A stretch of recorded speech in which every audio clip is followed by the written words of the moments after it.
हम एक व्यस्त और तनावपूर्ण दुनिया में रहते हैं। हमारी भावनाएं अक्सर हम पर हावी हो सकती हैं, लेकिन हम अपनी भावनाओं पर काबू पाना और उन्हें अपने लाभ के लिए उपयोग करना सीख सकते हैं।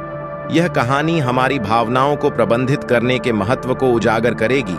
यह हमें जीवन की चुनौतियों और अवसरों का अधिक सफलतापूर्वक सामना करने में मदद कर सकती है। इसलिए कैसे नियंत्रित करें, यह जानने के लिए हमारे साथ जुड़े रहें। आपकी भावनाएं और आपके रोजमर्रा के जीवन में सुधार। एक बार एक राजा था जिसे चीजों पर तुरंत प्रतिक्रिया करने और अपनी भावनाओं को खुद पर नियंत्रण रखने की आदत थी।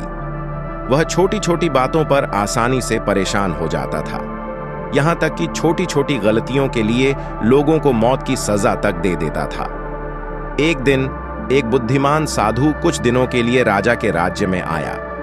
साधु के आने की खबर सुनकर राजा भिक्षु के आगमन की खबर सुनकर राजा ने उत्सुकता से उसे अपने महल में रात्रिभोज के लिए आमंत्रित किया और भिक्षु ने निमंत्रण को सहृदयता से स्वीकार कर लिया। शाम को जब वे भोजन करने और मुद्दों पर चर्चा करने के लिए बैठे तो गलती से एक मक्खी राजा के सूप में गिर गई।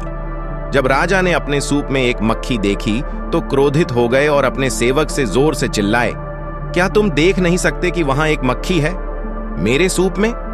आप इतने उपेक्षित कैसे हो सकते हैं?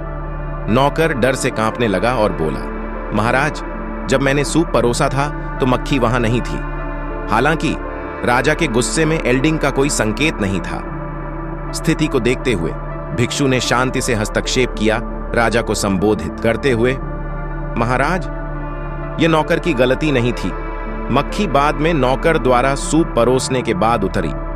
आपको ऐसी छोटी छोटी बातों से अपना मूड खराब नहीं करने देना चाहिए। बहुत आहत महसूस करते हुए राजा ने निराशा के साथ उत्तर दिया, लेकिन श्रीमान, मैं इसे बर्दाश्त नहीं कर सकता। ऐसी बातें, यहां तक कि एक छोटी सी मक्खी भी मेरा मूड खराब कर सकती है। भिक्षु ने धीरे से मुस्कुराते हुए उत्तर दिया, यह वह मक्खी नहीं है जिसने आपका मूड खराब किया है, लेकिन इस पर आपकी प्रतिक्रिया। आपके पास अपनी भावनाओं को नियंत्रित करने की शक्ति है। महामहिम, अपनी भावनाओं को आप पर हावी न होने दें। इसके बजाय आपको अपनी भावनाओं पर नियंत्रण रखना चाहिए। राजा ने अपनी परेशानी व्यक्त करते हुए आह भरी, लेकिन मैं अपने गुस्से को नियंत्रित नहीं कर सकता। अगर मैं इसे दबाने की कोशिश करता हूं तो मैं और अधिक निराश हो जाता हूं। साधु ने समझदारी से समझाया, महाराज, ऐसा इसलिए है क्योंकि आपने कभी अपनी भावनाओं को नियंत्रित करने की कोशिश नहीं की है। क्रोध या अत्यधिक खुशी के क्षणों में कभी भी जल्दबाजी में निर्णय नहीं लेना चाहिए। प्रतिक्रिया देने से पहले विचार करने के लिए कुछ समय लें। अपनी भावनाओं को अपने कार्यों को निर्देशित करने की अनुमति देने के बजाय उन पर नियंत्रण बनाए रखें। राजा ने नकली की बातों को अपने दिल में ले लिया और उसने धैर्य रखना और अपनी भावनाओं पर नियंत्रण रखना शुरू कर दिया। कुछ दिनों के बाद उसे एहसास हुआ कि खुद को शांत करने से वह स्थितियों के बारे में अधिक स्पष्ट रूप से सोच सकता है और बेहतर निर्णय ले सकता है। अब राजा वह शांत और शांतिपूर्ण रहने लगा। उसने पाया कि वह स्थितियों को समझ सकता और सब बेहतर हो गया और अपने राज्य पर अधिक प्रभावी ढंग से शासन करने लगा। राजा ने पाया कि वह अब अधिक खुशहाल और शांतिपूर्ण जीवन जी रहा है। एक दिन उसने साधु को उसकी बहुमूल्य सलाह के लिए धन्यवाद देने का निर्णय लिया। वह साधु के पास गया और बोला, हे बुद्धिमान, आपके उपदेशों ने मुझे बदल दिया है। भावनाएं, और मैं अब समझदारी से निर्णय लेता हूं। मैं आपकी सलाह के लिए वास्तव में आपका आभारी हूं। साधु मुस्कुराया और कहा, राजा, आप इन चुनौतियों का सामना करने वाले अकेले नहीं हैं।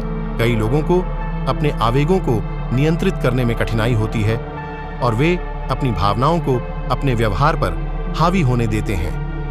आपको यह संदेश दूसरों के साथ साझा करना चाहिए। उन्हें शांति का अभ्यास करने के लिए प्रोत्साहित करें और बेहतर जीवन जीने के लिए धैर्य रखें। यह समझना महत्वपूर्ण है कि क्रोध, खुशी और दुख जैसी भावनाएं आती हैं और चली जाती हैं। वे जीवन का सिर्फ एक हिस्सा हैं। हमें इन भावनाओं में नहीं बहना चाहिए। इसके बजाय हमें शांत और धैर्यवान रहना याद रखना चाहिए ताकि हम अपना जीवन स्वयं चला सकें और इन क्षणभंगुर भावनाओं से प्रेरित न हों। यदि हम अपने जीवन में देखें तो पाएंगे कि तनावपूर्ण स्थितियों से भरी दुनिया में सभी अराजकता में फंसना आसान हो सकता है, लेकिन अपनी भावनाओं के प्रति सचेत रहकर और उन्हें नियंत्रण में रखना सीखकर आप अपनी भावनाओं पर नियंत्रण रख सकते हैं और अपने जीवन में सकारात्मक बदलाव ला सकते हैं। भावनाएं प्राकृतिक और अपरिहार्य हैं, लेकिन वे हानिकारक भी हो सकती हैं यदि हम बिना सोचे समझे उन पर प्रतिक्रिया करते हैं। यदि हम अपनी भावनाओं के आधार पर जल्दबाजी करते हैं तो हमें बाद में अपने कार्यों पर पछतावा हो सकता है। इसलिए अपनी भावनाओं पर नियंत्रण रखने के लिए पहली चीज जो हमें करने की जरूरत है, हमारे भावनात्मक ट्रिगर की पहचान करना है। भावनात्मक ट्रिगर वे चीजें हैं जो आपको गुस्सा या परेशान महसूस कराती हैं। ये ट्रिगर व्यक्ति दर व्यक्ति व्यापक रूप से भिन्न हो सकते हैं और इसमें घटनाएं, यादें या यहां तक कि विशिष्ट शब्द या कार्य भी शामिल हो सकते हैं। उदाहरण के लिए किसी का भावनात्मक ट्रिगर गुस्सा हो सकता है, जैसे कि जब काम पर उनकी आलोचना की जाती है या ट्रैफिक में फंस जाते हैं तो उन्हें गुस्सा आता है। किसी अन्य व्यक्ति को दुख हो सकता है जब वे कुछ ऐसा देखते हैं जो उन्हें पिछले आघात या हानि की याद दिलाता है तो वे दुखी हो सकते हैं। अपने भावनात्मक ट्रिगर को पहचानने के लिए आपको कुछ आत्मनिरीक्षण करने की आवश्यकता है। जब हम अपनी भावनाओं से अभिभूत महसूस करते हैं तो हमें वर्तमान में रहने और उनका निरीक्षण करने की आवश्यकता होती है। बिना किसी निर्णय के हम खुद को शांत करने के लिए सांस लेने या ध्यान जैसी सचेतन तकनीकों का उपयोग कर सकते हैं। जब हम अपने ट्रिगर्स का सामना करते हैं तो हमें अपने विचारों, भावनाओं और संवेदनाओं पर भी ध्यान देने की आवश्यकता होती है। इस तरह हम समझ सकते हैं कि हम कैसे प्रतिक्रिया करते हैं और हमें कैसे बदलना है प्रतिक्रिया।